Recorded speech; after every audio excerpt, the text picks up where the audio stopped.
नमस्कार दोस्तों, मेरा नाम है आशुतोष। आपका स्वागत करता हूं आपके अपने YouTube channel A to Z e Pathshala पे। आप मेरे साथ में आज UP triple S C PET exam के लिए दूसरा प्रैक्टिस सेट सॉल्व करेंगे। इसमें जीएस-जीके के जो 30 नंबर के क्वेश्चन आपके आने वाले हैं, उसके संभावित क्वेश्चनों को इसमें शामिल किया गया है। इसको पहले अपने आप से एक बार, जब मैं क्वेश्चन पढ़ूंगा तो उसको अपने आप से एक बार सॉल्व करने की कोशिश करिएगा, उसके बाद उसका सोल्यूशन सुनिएगा। अगर आप नहीं भी अगर कर पाते हैं उस टाइम, तो वीडियो को रोक दीजिए और अपने आप से सोच के उसको आंसर दे लीजिए। उसके बाद में उसका आंसर देखिए कि कितना आपका सही हो रहा है या कितना आपका गलत हो रहा है। जितने आपके क्वेश्चन सही हो रहे हैं, आप कमेंट बॉक्स में कमेंट करिएगा कि हाँ, मेरे इसमें से इतने क्वेश्चन सही हुए हैं। उससे आपको जज होगा कि आपका क्या तैयारी चल रही है। और आपकी थोड़ी अगर अभी कमी रह जाती है, तो अभी आपके पास जितना टाइम है उसमें पूरा जी जान लगा करके पूरा अच्छे से आप और भी थोड़ी सी तैयारी कर लीजिए। जो भी क्वेश्चन आपको लगता है कि हाँ, इस पोर्शन में हमें कुछ गड़बड़ी हो रही है मेरी, ठीक। और एक चीज़ और भी बता दें आपको, कुछ लोग कह रहे थे कि उनके में मुझे मैसेज आए उन लोगों के कि उन्होंने कहा कि उनके पास नोटिफिकेशन नहीं आते। तो आप जो है पहले बेल आइकन को ज़रूर दबा दीजिएगा, प्रेस करिएगा। बेल आइकन को जब थोड़ा सा लॉन्ग प्रेस करेंगे तो उसमें नोटिफिकेशन के लिए 3 ऑप्शन देता है आपको, तो उसमें ऑल ऑप्शन कर दीजिएगा। तो इसमें जो भी बहुत ज़्यादा वीडियो आते नहीं हैं, जितने भी वीडियो आते हैं आपको डिस्टर्बेंस पूरे दिन भर नहीं होगा कि आपको पूरे दिन भर उसके नोटिफिकेशन ही आ रहे हैं। तो आपको 1 या 2 वीडियो आते हैं तो उसमें आपको नोटिफिकेशन उससे मिल जाएंगे कि हाँ, तभी आपके पास नोटिफिकेशन जाएगा। बहुत लोग बेल आइकन दबा तो देते हैं, लेकिन उनको ऑल नहीं ऑप्शन करते हैं, तब तो उनके पास नोटिफिकेशन नहीं जाता है। चलिए शुरू करते हैं हम आज का आपका प्रैक्टिस सेट नंबर 2। पहले देखेंगे प्रैक्टिस सेट नंबर 2 में पहला क्वेश्चन है हमारा। पहला क्वेश्चन है, सूची में दिए गए वर्षों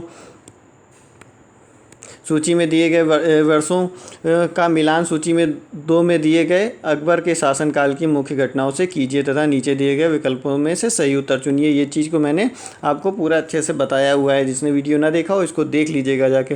ये सारी चीज़ें मैंने बता रखी हैं। देखिए 1564 में बोला है, फिर यहाँ इधर 1575 में, 1579 में और 1582 में क्या क्या चीज़ें हुई हैं। 10 साल सिस्टम पूछा गया है।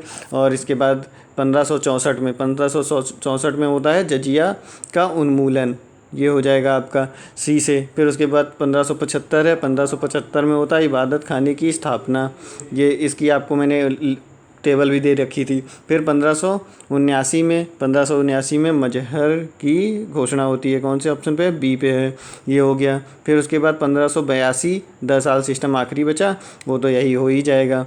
फिर उसके बाद में अब देखते हैं कौन सा ऑप्शन मिल रहा है इसमें हमारा। इसमें पहले का सी है, डी है, फिर बी है, फिर उसके बाद ए है। ये हमारा हो जाएगा सी ऑप्शन हो जाएगा। अगला क्वेश्चन देखेंगे। अगला क्वेश्चन देखते हैं, इसको पढ़िए और उसका आंसर दीजिएगा। नहीं दे पा रहे हैं आप तो उसको रोक लीजिएगा, ज़्यादा लंबी वीडियो ना हो, इसलिए हम उसको तुरंत बता देते हैं। कितने एक तरफ संस्कृत मुद्रा लेख के साथ चांदी के सिक्के किसने निर्गत किए थे? मोहम्मद बिन कासिम ने, महमूद गजनी ने, या शेर शाह ने, या अकबर ने? इन चारों में से बताना है। इसमें महमूद गजनी ने संस्कृत मुद्रा लेख में जारी किए थे। इसने क्या संस्कृत में एक तरफ उसमें छपवाया था? अव्यक्त मेकम अवतार, ये उसने छपवाया था, सब में मुद्रित करवाया था, ठीक। ये हो गया। फिर आगे देखेंगे, तीसरा नंबर क्वेश्चन है, दक्षिण भारत का प्रसिद्ध तक्षकोलम का युद्ध कहाँ हुआ था? बताना है हमें। ए ऑप्शन है चोल और एवं उत्तर चालुक्य के मध्य, चोल एवं राष्ट्रकूटों के मध्य, चोल एवं होयसाल के मध्य, चोल एवं पांड्यों के मध्य में। इनमें हमारा बी ऑप्शन हो जाएगा, चोल और राष्ट्रकूटों के मध्य में तक्षकोलम का युद्ध हुआ था। फिर आगे बढ़ते हैं, हमारा है प्रारंभिक जैन साहित्य निम्नलिखित में से किस भाषा से में लिया गया है? अर्धमागधी, पाली, संस्कृत और प्राकृत। इन चारों में से बताना है। बताइए इसको क्या होगा ऑप्शन इसका? इसका ऑप्शन होगा हमारा ए, अर्धमागधी। उम्मीद करता हूँ जिन्होंने वीडियो देखी होगी वो इसको ज़रूर बता ले गए होंगे कि ये भी क्वेश्चन बताया हुआ है मेरा वीडियो में, ये भी दूसरा भी बताया हुआ है, पहला भी वीडियो में बताया हुआ क्वेश्चन है ये चीज़। फिर उसके बाद में अगला देखते हैं, मानव समाधानों में कुत्ते दफनाए गए हैं, कहाँ दफनाए गए हैं? गुफ कराल में, बुर्ज होम में, मारतंड में, या मेहरगढ़ में। इन चारों में से हमें बताना है। इसमें से क्या ऑप्शन हो जाएगा? जल्दी से बताइए इसका आंसर क्या होगा। इसका ऑप्शन है बी, बुर्ज होम। बुर्ज होम में कुत्ते के साथ में शव दफनाए गए हैं। ये कश्मीर प्रांत के पुरस्स्थल का इसमें उल्लेख किया गया है बुर्ज-उम। अगला क्वेश्चन है हमारा छठा, देखते हैं। बोर्ड ऑफ कंट्रोल की स्थापना किस अधिनियम के अंतर्गत की गई है? ए. रेगुलेटिंग अधिनियम 1773, बी. सेटलमेंट अधिनियम 1781, चार्टर्ड अधिनियम 1813 और पिट्स इंडिया अधिनियम 1784। इन चारों में से हमें बताना है कि कब बोर्ड ऑफ कंट्रोल की स्थापना किस अधिनियम के अंतर्गत की थी। बताइए इसको। ऑप्शन नंबर इसका कौन सा होगा? इसका ऑप्शन नंबर होगा डी, पिट्स इंडिया अधिनियम 1784 के अंतर्गत इसकी स्थापना की गई है। ये आ गया इसके ऊपर, तो इसको ज़रा मिटा लेते हैं जिसमें दिखाई दे ये। हाँ, अब देखिए अगला क्वेश्चन क्या है हमारा। अगला क्वेश्चन है, आचार्य विनोबा भावे किस आंदोलन में भाग लेने के लिए प्रथम बार गिरफ्तार हुए थे? चार ऑप्शन है, बारदोली आंदोलन, चंपारण सत्याग्रह और सविनय अवज्ञा आंदोलन और असहयोग आंदोलन। अभी इसमें जो है इसको भी कोशिश करूँगा कि इसकी भी आपको क्लास जो है छोटी छोटी करके दे दूँ। इसमें जो इम्पोर्टेंट चीज़ें हैं वो भी इनकी हिस्ट्री की, आपके इंडियन नेशनल मूवमेंट की, वो भी बता दिया जाए। जब तक मैं आप इन सब क्वेश्चन पेपर से इससे प्रैक्टिस करते रहिए। अगर और भी सब्जेक्ट के चाहिए आपको तो वो भी जो है बता दीजिएगा कमेंट में, तो मैं उनके भी बना दूंगा। इसमें कौन सा होगा हमारा? सी ऑप्शन हो जाएगा, सविनय अवज्ञा आंदोलन। फिर आगे बढ़ते हैं। आगे हमारा आठवां क्वेश्चन है। आठवां क्वेश्चन है, जलियांवाला नरसंहार कब हुआ था? 13 अप्रैल 1918, 13 अप्रैल 1917, 13 अप्रैल 1919 या 13 अप्रैल 1916 में? इसमें हमारा जलियांवाला बाग हत्याकांड हुआ था 13 अप्रैल 1919 को।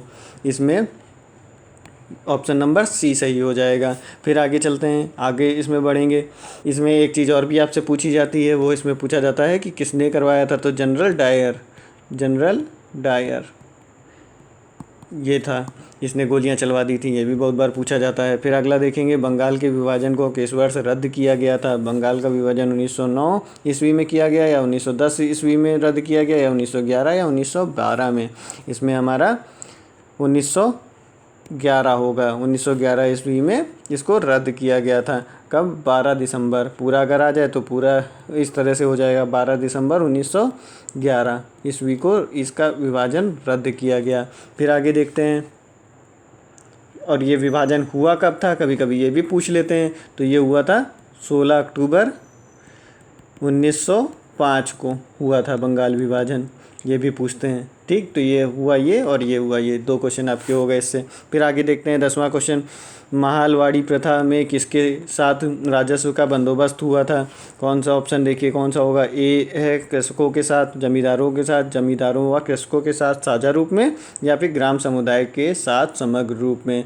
महालवाड़ी पद्धति में किसके साथ राजस्व का बंदोबस्त हुआ था? इसमें ग्राम समुदाय के साथ समग्र रूप से महालवाड़ी प्रथा में बंदोबस्त हुआ था। ये चीज़ हो जाएगी। इसमें 51% का भूमि इसके अंतर्गत आई थी, 51%। फिर आगे देखेंगे अगला क्वेश्चन हमारा। अगला क्वेश्चन है, अपवाह क्षेत्र की दृष्टि से विश्व की सबसे लंबी नदी है वह कौन है? नदी नील नदी है, या अमेजन है, या कांगो है, मिसिसिपी है? इसको मैंने इससे पहले क्वेश्चन करवाए हुए हैं आपको, जब इंपॉर्टेंट क्वेश्चन प्रीवियस ईयर के, उसमें ये बता रखा है। जिन्होंने नहीं देखा हो, जीके T10 वाले नाम से हैं, उन क्वेश्चन को भी देख लीजिए। आपके प्रीवियस ईयर के क्वेश्चन है वो जो आए हुए हैं एग्जाम में, उससे रिलेटेड इन्फॉर्मेशन भी मैंने पूरी बता रखी है, उसमें ये बताया हुआ था आपको। देखिए इसमें हो जाएगा हमारा answer number Amazon, B option number सही होगा इसका। अब लंबी है 6750 किलोमीटर, ये हो गया। फिर अगला देखेंगे 12वां नंबर हमारा, प्रधान यामोत्तर ध्रुववृत्ति तथा विषुवत भूमध्य रेखा क्या प्रतिच्छेदन बिंदु अवस्थित है? कहाँ पर? अंध महासागर में, घाना में, या फिर मोरक्को में, या प्रशांत महासागर में? इनमें हमारा होगा अंध महासागर में, ये हो जाएगा। अंध महासागर में एक दूसरे को, ये दोनों रेखाएं प्रधान यामोत्तर तथा विषुवत रेखा एक दूसरे को काटती हैं। ठीक, ये हो गया। फिर आगे 13वां क्वेश्चन देखेंगे। 13वां क्वेश्चन पढ़िए। 13वां क्वेश्चन है, तमिलनाडु में मानसून के सामान्य महीने कौन से हैं? मार्च, अप्रैल, या जून जुलाई, या सितंबर अक्टूबर, या नवंबर दिसंबर? इसमें से बताना है हमें। तमिलनाडु की बात पूछी गई है। ठीक, तमिलनाडु में नवंबर और दिसंबर के महीने जो हैं वह सामान्य रूप से मानसून के महीने होते हैं। इसमें तमिलनाडु में वर्षा होती नवंबर दिसंबर में, आंध्र प्रदेश की सीमा में और तमिलनाडु में वर्षा जो है वो नवंबर और दिसंबर में लौटते मानसून से होती है। फिर 14 नंबर देखेंगे, निम्नलिखित राज्यों में कौन से उत्तर प्रदेश के सीमावर्ती हैं? पंजाब, राजस्थान, छत्तीसगढ़ और झारखंड। देखिए ये चीज़ मैंने आपको पढ़ा रखी है, सभी राज्यों के बारे में बता रखा था, उसमें सबके सीमावर्ती राज्यों को भी मैंने आपको एकदम डिटेल में बताया कि किसकी सीमा किससे लगती है। इस चीज़ को भी मैंने बहुत अच्छे डिटेल में बता रखा है। तो इसमें बताएंगे कौन कौन से हैं हमारे। 14 नंबर का क्वेश्चन हो जाएगा, इसमें राजस्थान से लगती है, छत्तीसगढ़ से भी लगती है, झारखंड से भी लगती है। हमारा बी ऑप्शन हो जाएगा 2, 3, 4। ठीक, ये हो गया। फिर अंदर अगला देखिए 15वां क्वेश्चन पढ़िए। 15 क्वेश्चन में पूछा गया है, वर्ष 2001-2011 की अवधि में उत्तर प्रदेश की दशकीय जनसंख्या वृद्धि दर रही है, क्या थी? 15वां क्वेश्चन है हमारा ये।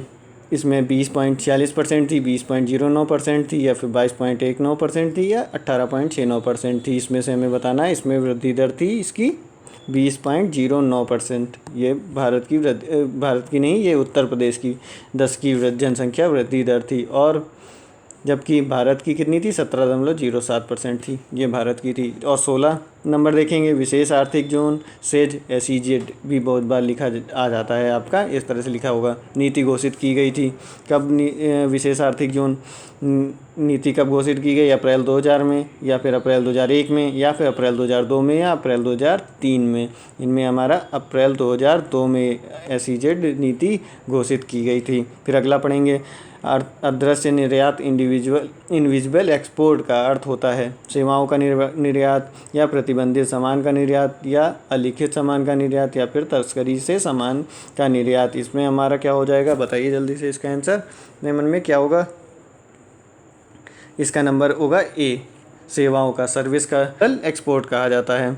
फिर आगे बढ़ेंगे, हमारा 18वां क्वेश्चन है, खादी ग्रामोद्योग आयोग की स्थापना किस पंचवर्षीय योजना काल में की गई थी? तीसरी, चौथी, या फिर दूसरी, या फिर प्रथम? इन चारों में से हमें बताना है। इसमें क्या होगा आंसर इसका? खादी ग्रामोद्योग की स्थापना दूसरी पंचवर्षीय योजना में की गई थी 1956 में। ठीक, ये हो गया। फिर अगला देखेंगे, गिल्ट एज्ड बाजार किससे संबंधित है? धातुओं के व्यापार से। ये आपका सब इकोनॉमिक्स वाले क्वेश्चन। धातुओं के व्यापार से, ऋण पत्रों के व्यापार से, या सरकारी प्रतिभूतियों के व्यापार से, या शस्त्रों के व्यापार से। इन चारों में से हमें बताना है। तो इसमें होगा सरकारी प्रतिभूतियों के व्यापार से यह संबंधित है। फिर आगे देखेंगे 20वां क्वेश्चन हमारा। 20वां है, भारत सरकार के नीति आयोग जो आर्थिक नीति निर्धारण का चिंतन समूह है, थिंक टैंक है, में नीति का फुल फॉर्म है। ये बहुत बार पूछा गया क्वेश्चन है, नीति का फुल फॉर्म बहुत सारे एग्जाम में पूछा गया है। अभी तो नहीं पूछा जा रहा है इतना, लेकिन इससे पहले बहुत ज़्यादा बार पूछा गया है ये एग्ज़ाम में, जब से शुरू हुआ है। फिर नेशनल इंटीग्रल ट्रेड इंफॉर्मेशन, या फिर national institute for transforming India.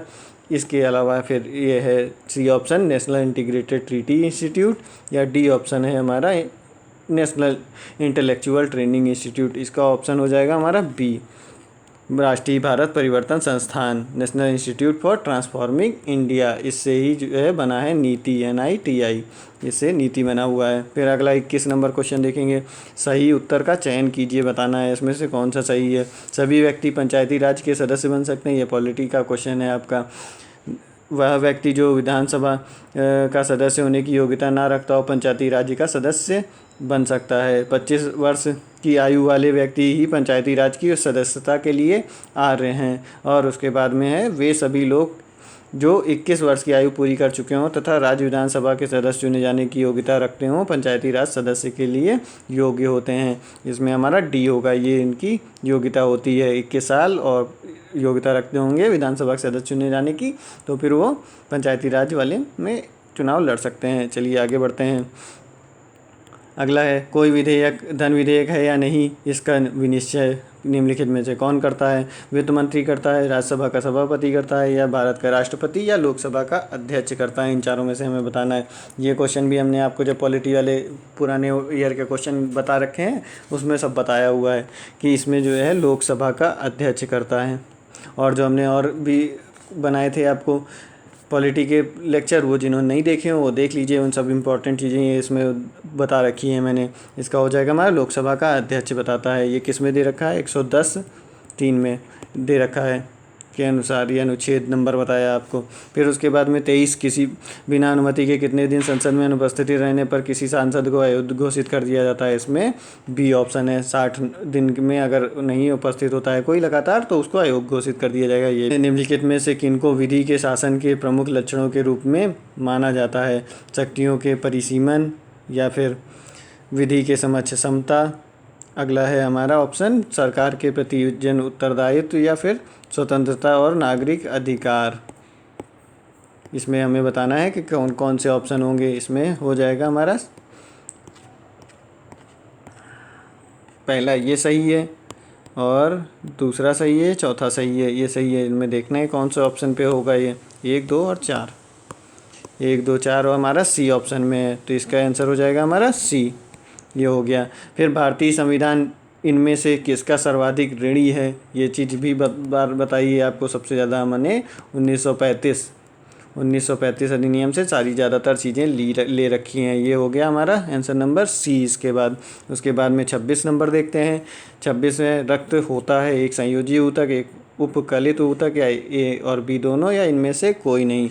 रक्त एक संयोजी ऊतक होता है। फिर आगे बढ़ते हैं, अगला क्वेश्चन देखते हैं। हाँ, निम्नलिखित जंतुओं में से किसमें 3 प्रकोष्ठ वाला हृदय होता है, बंदर, मगर, मछली या मेढक। ये सबने बहुत बार पढ़ा होगा छोटे पर से, जो भी साइंस पढ़े तो उनको एकदम आता ही होगा कि मेढक के 3 कोष्ठ वाले हृदय होते हैं। 2 आलिंद होते हैं और 1 निलय होता है। इसके भारी जल क्या होता है, एक है शीतलक है या फिर मंदक है या एक प्रकार की औषधि है या ईंधन है। ये होता है हमारा मंदक, न्यूट्रॉन को रोकता है, उनकी गति धीमी करता है, नहीं तो फिर नाभिकीय विखंडन की क्रिया बार बार होती रहेगी। 29 देखते हैं, घरेलू बिजली के तार आधार रूप से कैसे हैं। श्रेणीबद्ध संयोजन होता है, समांतर संयोजन होता है, श्रेणीबद्ध या समानांतर संयोजन, या फिर प्रत्येक कक्ष में श्रेणी संयोजन और दूसरी जगह समानांतर संयोजन होता है। इसमें हमारा समानांतर संयोजन होता है, क्योंकि सबको बराबर वोल्टेज चाहिए होता है, तो इस समानांतर सबका इस तरह से सब जुड़े रहते हैं। ठीक, ये हो गया। फिर आगे देखते हैं, 30 आखिरी क्वेश्चन है आज का आपको। ये डेसिबल किसे नापने के लिए भी हमने क्वेश्चन आपको बता रखा है, नापने के लिए यूज़ किया जाता है डेसिबल। ये होता है हमारा ध्वनि के लिए।